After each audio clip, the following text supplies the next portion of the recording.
সময়ে সময়ে আমি আমার পক্ষ থেকে গাইডলাইন্স পাঠাবো, হেদায়েত পাঠাবো।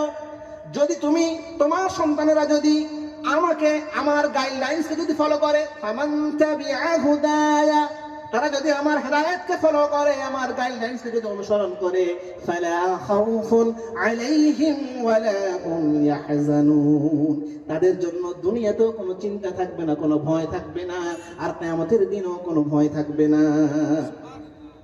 আমার ভাইয়েরা, আজকে একজন ব্যবসায়িক মানুষ বাকি দিতে ভয় পায়, পায় কি পায় না?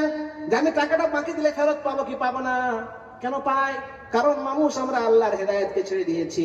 আল্লাহ কি হেদায়েত দিয়েছেন? কি হেদায়েত দিয়েছেন? ইয়া আইয়ুহাল্লাযীনা আমানু আউফু বিল উকুদ, হে মুমিনেরা, গাইড দিচ্ছি তোমাকে, শোনো। তুমি যে ওয়াদা করেছো সে ওয়াদা পূর্ণ করো। তোমার জীবন দিয়ে হলেও সে ওয়াদা পূর্ণ করে দেবে। ওয়াদা খেলাফি কখনো করতে পারবে